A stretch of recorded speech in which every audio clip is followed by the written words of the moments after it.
Hello and welcome to another Daily Muppet. In today's video, we're going to talk about the sale news, what happens next, a couple little whispers that I've heard on that. Go over some transfer things and talk about the struggles that United are having and where they started. It's been a while since it's been too positive on this, really since the Cup final. Since then, things have taken a turn for the worse and continue to be difficult to the point where I think United are now, I would say, close to on the outside looking in at top four based on the fixtures and form at the moment. So let's get into it. First, talking about the sale. So it's been over a week, 10 days since the sale bids were put in place. My understanding was that there was some feedback last week that the interested parties were continuing to be told that the bids were too low on Tuesday or Wednesday of last week. Then later in the week that the Glazers were having discussions about essentially what to do next. They still want to sell the club, or they still intend to sell the club. It still looks likely that they want to sell the club, but there's issues. I mean, there's issues, and it really just comes down to, I had a long message about this, but what it comes down to is they have to decide what to do next with this, because both Qatar and Ineos, as far as I understand it, have some real concerns with going much higher or up to the prices that the Glazers are talking about. They're concerned. They're concerned about when they got into the accounts and looked at everything, with the cost of stadium, cost of the renovations, cost of the current debts on the club, and as well, in addition to that, the lack of plan from the Glazers' side of things to increase and improve revenue. All of these concerns that they have lead them to, based on their kind of calculations, feeling like it's going to be difficult for the club to be viable, where it can put forward the type of, where on a regular, because again, remember, I've talked about this quite a bit, FFP, things like that. They know that they're going to need to pay debts off and do certain things in order to clear cash flow and all of that. The issue is with the price that the Glazers are talking about. Essentially, they want that valuation. They don't want to take the debt out of the cost, which it should be. Usually, valuations are factoring debt in, not in addition. But essentially, they're worried. The parties are worried that at $6 billion plus these costs, it's going to end up being way, way, way more. They know that the costs are going to be, however much for the stadium and for the debt.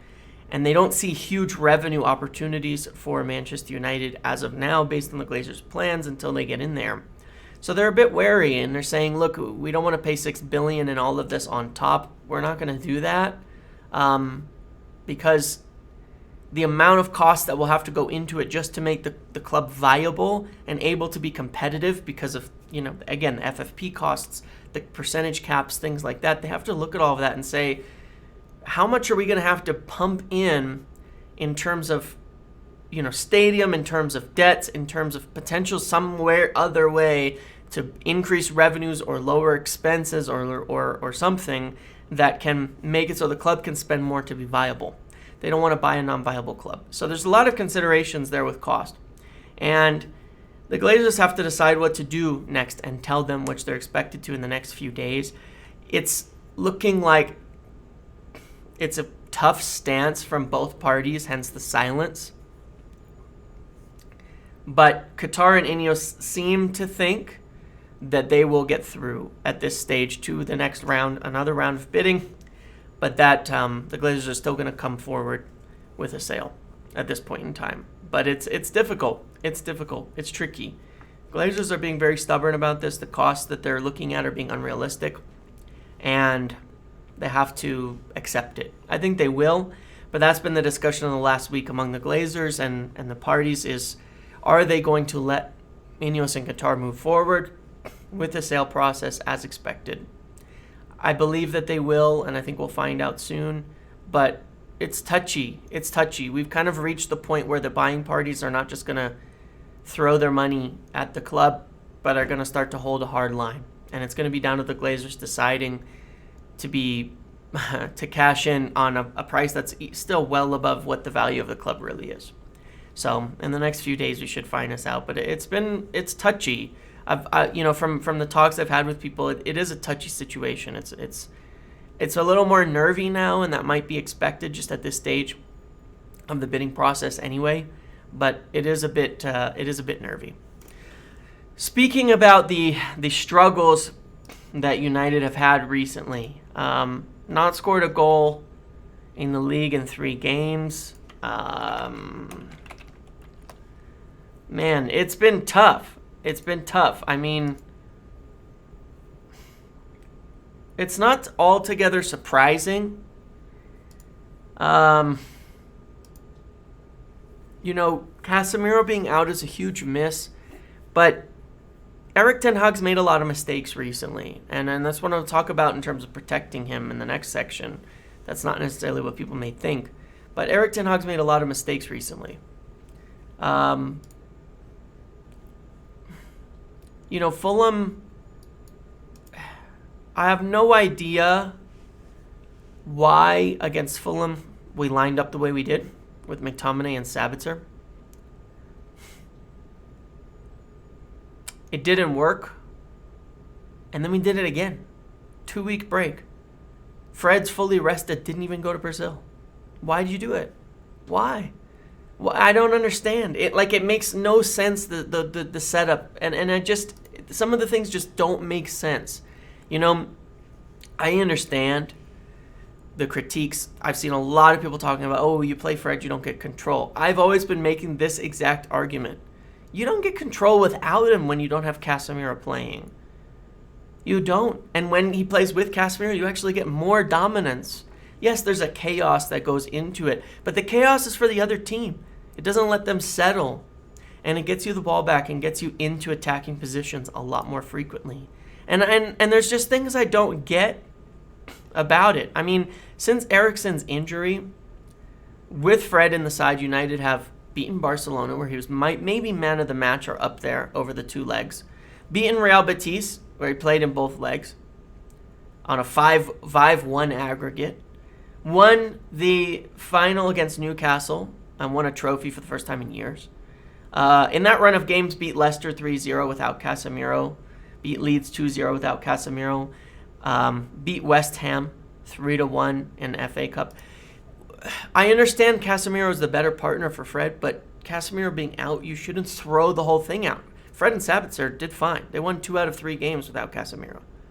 And the game against Leeds wasn't their fault, the 2-2. Those 2 conceded goals had nothing to do with them. I don't get it. I don't get it. These are mistakes. And Weghorst isn't good. And that's why I want to talk about protect Erik Ten Hag. Weghorst isn't good. What I'm trying to get here with protecting Erik Ten Hag is why I've been, just to go back to over a year ago, at one point I said, when he had the whole manager debate a year ago, and obviously I was talking about Pochettino, things like that. I very much leaned into the whole back and forth debate and argument about who's the better manager and all of that. But that was not really actually the foundation of my argument at any point in time. The foundation of my argument was that this team is a Pochettino team. It still is, funnily enough. It's not a Ten Hag team at all. We didn't have a Ten Hag team. And I felt that we didn't have the recruitment structure and the football structure in place to support a Ten Hag team. Because as I mentioned at Ajax, my concern is they had a great recruitment structure with Overmars and, God, how can I not remember the United player's name? Anyways, they had a great recruitment, Van der Sar, of course. A great recruitment structure in place that really settled and rebuilt the team. Recruited players, did all of that. We don't have that at United. And last summer, our recruitment structure became whatever Ten Hag wants. And I've tried to make this point over and over again. There's no such thing as a successful manager in the modern day who operates like that. Liverpool got rid of their structure, started going purely with Klopp targets, and they're struggling. Chelsea's haphazard purchasing things, big reason why they're struggling. Manchester City, they don't really buy on the basis of Pep. They buy on the basis of the entire structure, which is incredibly well set up. There's no modern day, not since Sir Alex. And even then, Sir Alex's manager-led recruitment is a big part of the reason United struggled after he retired. Had a very poor aging squad that somehow he got a title out of, and were just absolutely done afterwards. And it was a big part of the next 5 years of struggles. Manager-led recruitment doesn't work. It's not made for the modern game. It's how you waste money. And I said it would take a decade to get Ten Hag players. And people said, no, Ten Hag can get the most out of it. Do the best. It's fine. It's not a debate about the quality of the manager. Erik Ten Hag's a great manager. I've praised a lot of what he's done this year. And he's done a great job. And I think that he's the right guy. However, if he's going to be the right guy, then the recruitment structure has to change for real and be fixed. And right now I'm not seeing evidence of it, and it's concerning. I'm not seeing tons of evidence of it, I should say. It's concerning. Yeah, again, a lot of people were saying, like I said I had this tweet, and a lot of people made fun of this thing about how it would take a decade to get Ten Hag players. And that was my concern, that we would not get a Ten Hag team. And then you look at last summer, what happened? Well, this is where I say protecting Ten Hag from himself. Spent all summer chasing De Jong and didn't get the striker that we needed because of it.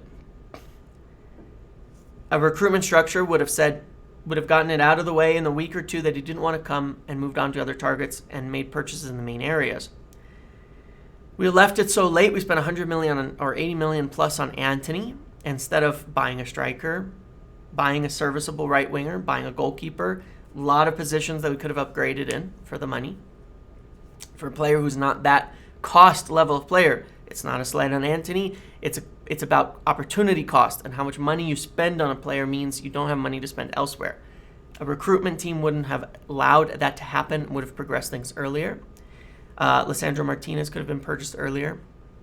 That's a decent signing for the profile. It's a good signing. But a recruitment structure would have done things differently, a lot differently. A recruitment structure wouldn't have let Anthony Martial convince the manager that he was back, that he was good, when they have 3 years of evidence that he's shit and cannot stay healthy, which is very frustrating because he's a good player. They would have been more ruthless. You have to protect managers from themselves in the market and in the squad building. So we went into a summer, spent 250 million, and we have barely a team closer to a Ten Hag squad. We still need 6 players to make it a Ten Hag team per a lot of people's definitions. Now, can he and should he be flexible a little bit more? Yeah, I think so. But we're in April, still don't know how to use Jadon Sancho. Still struggling everywhere else. Still struggling making weird choices in the midfield and throwing around players. Look, there's Casemiro, Eriksen, and then Fred. If one of them is available, they should play 100% of the time. Anything else is nonsense. But the point is that it's still being tossed around, and I don't know why. But I think it's because Erik Ten Hag likes Sabitzer, and then thought, well, I like McTominay for height. It doesn't work, but these are, managers making poor decisions because of not having the squad in place. And again, this is going to come off like just a rant about the manager, but it is about protecting them from making poor decisions, because they will make poor decisions about building a squad. You have to give them the right opportunities to make the right decisions and give them a squad that works. And that's where things need to change. Same with De Gea. De Gea is a big part of the problems that United are having. Erik Ten Hag does want to keep him. And this is where I'm talking about. Well, let me get specific. Erik Ten Hag wants to keep Weghorst, he wants to sign Sabitzer, and he wants to keep De Gea. None of those 3 things should happen. None of them. And I understand that when Weghorst plays, we're better, except we're not anymore. The standard has to be a lot higher. Sabitzer isn't good enough as a player that you would want to sign. He's not. David De Gea, I understand keeping him as a backup. I'm not even a opponent to that. But if it's going to prevent you from spending enough money to get Diogo Costa, then it's a bad decision. Because you have to really, really make the smart decisions now and be kind of ruthless with it. It's like we've seen these weird things through the year based on, and I understand it's the first season, but based on, that managers can make mistakes. And that's where things just need to improve in protecting him. And they need to look at the team and say, we just need to get the best striker available. We need to get the best goalkeeper available. And we need to get a midfielder and not get hung up on Frankie de Jong. So let's talk about that for a minute. In the midfield, there's a lot of targets here, but the problem is a lot of them are looking very unlikely. I honestly don't know what's going to happen here. Obviously, we know that a striker is the main target, and we'll talk about it again in a minute. In the midfield, there's a lot of names being assessed. There's a lot of names that have come up, from Paulinho to Taylor Booth, which are probably not going to happen. Kefren Ferrem, Sabitzer, Frankie de Jong, Jude Bellingham, Manu Kone, Mount, Zubamendi, all these names. Well, the problem is, as far as I hear it, most of them are unlikely, and I don't know exactly what Ten Hag's building. Now, recently we talked about this, and I want to go back to it, about how Ten Hag would like to potentially set up a team with that single pivot deeper, two attacking eights. Well, he set up the team with that yesterday, even though it was completely the wrong personnel choices for it again. So I think that is the way he wants to go. And so one thing we could probably start to look at pretty significantly is Timber. And that's fine. Is Timber the right player for it? Probably. He's pretty unique in terms of skill set and profile. And frankly, Martinez was a great signing from Ajax, so I'll support it. But beyond that, they need to work out the profiles. So if you're doing that single pivot with two eights, with Timber getting in there, I think is the most likely thing. Your back line is kind of understood of what it's going to be. But you've got to have that sweeper keeper for one. Have to. And in the midfield, if it's going to be Casemiro, fine, with Timber, then in the midfield you're looking at, some very box-to-box and attacking type eights to go alongside it who are competent. And, there's Mohamed Kudus is probably the most likely for that. Again, another Ajax player. And maybe it'll work out, but I would really like to see United getting players that are not just the players that Ten Hag is looking at, because we don't know. And the price to buy Timber and Kudus from Ajax is probably going to use up more than half the budget if we need to do that, which is going to have us struggle in getting a striker or goalkeeper. So, it's tricky. The midfielders we're looking at, there's all those names. Kone's not going to happen. Bellingham and Frankie de Jong are not going to happen. Paulinho, not going to happen. Taylor Booth, I don't know much about. Sabitzer doesn't make sense if we make that signing. It just doesn't make sense. It's not what we need. We need a much better player signed into the midfield. I don't know. Kefren Ferrem maybe is a decent signing who can be as a defensive midfielder or more box-to-boxy and all of that. I'm trying to piece together all of the plans that are being made. I've talked a lot about the different ones over the last few months in different positions and things like that. There's a lot of look at midfielders, but I'm just saying that they need to be targeting some profiles that are going to fit and not get hung up on things like Frankie de Jong. They really do. And that's the most important thing. And have them really be scouted and analyzed and picked out the right players. And the same with striker. We cannot get hung up. And so I want to talk about that next, which is goalkeeper and striker, because the scouting and football department basically have said Gonzalo Ramos, Diogo Costa, goalkeeper and striker. Those are the ones that they think would be the best. I wouldn't mind United going with that. If they cannot, I really like Victor Osimhen. I think he's probably the best striker. If they cannot get him, I would go with that. And And part of it is, in terms of profiles, I would like Victor Osimhen as well. But in terms of profiles, if Erik Ten Hag wants Harry Kane, which is going to be a protracted, dragged-out thing if it does happen, and I think they should walk away from it, then the more similar player is Gonzalo Ramos, not Victor Osimhen. But I think that this is, again, where, it all comes into play as to, what do you want to do? And not necessarily just leaving it up to the manager, but setting a proper team up. And then a goalkeeper, same thing. They have to get a goalkeeper. Cannot be allowed to not happen. It's got to happen. It is such a huge problem.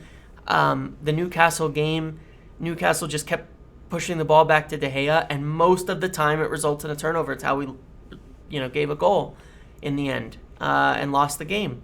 And it's been like that. A lot of teams have done that. Press it back to De Gea, press it back to De Gea, press it back to De Gea, and then he's going to go long or he's going to go short. But a lot of times, even going short, it's in a manner or at a speed in which players are under pressure and cannot get out of the press. So the goalkeeper has to happen. I know they're still in looking at Diogo Costa pretty heavily. A lot of it is going to come down to money, and that was the final point on this in terms of transfers. The takeover is a big deal. The FFP thing is not really the problem.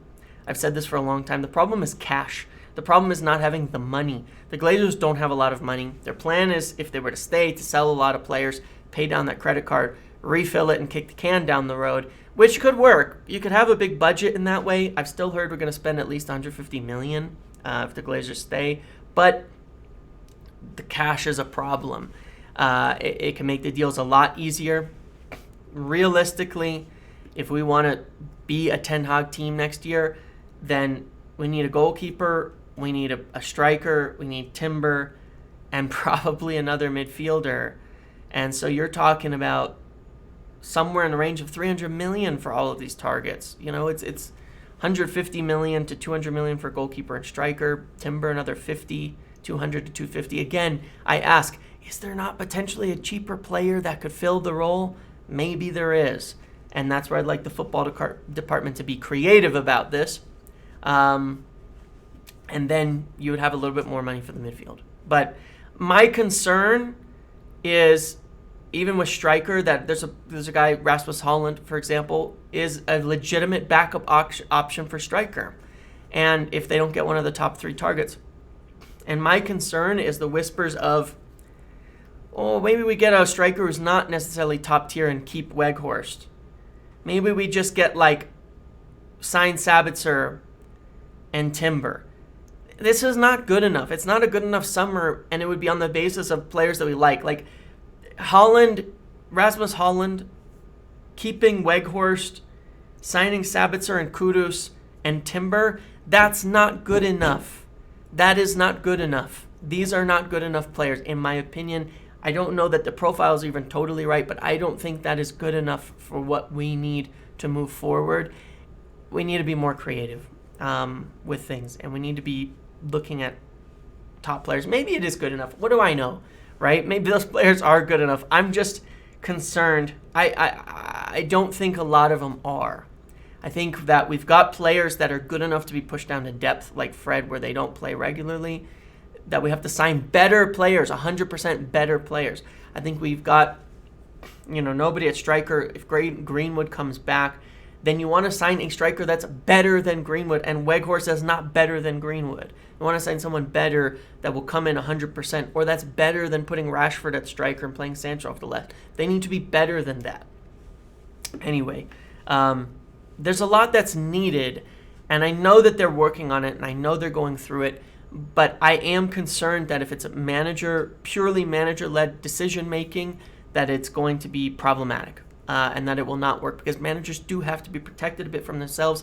They will always make mistakes, and I don't want to see it go the way of Oli. I'm not saying they're comparable managers. Ten Hag is a much better manager in a lot of respects than Ole Gunnar Solskjaer was, but there are similarities in the direction that it can go. Same with Jose. I mean, let's look at it. Jose Mourinho, very accomplished manager. Luis van Gaal, very accomplished manager. What happened in every instance is that the managers dug their own grave. And that's what will happen, and that's why you need a football structure. That's what's happened to Jurgen Klopp. right now. Frankly, it's why Graham Potter got sacked. Not that all necessarily the recruitment, but his decisions were awful. He dug his own grave. He could have gotten more time, but his decision making was weird. Because there was no cohesion between him and management. And frankly, I saw the same thing with most managers. I think they dig their own graves when you give them too long a leash, and nobody has earned that leash at this point in time. So you really got to keep them doing what they do best and support them properly.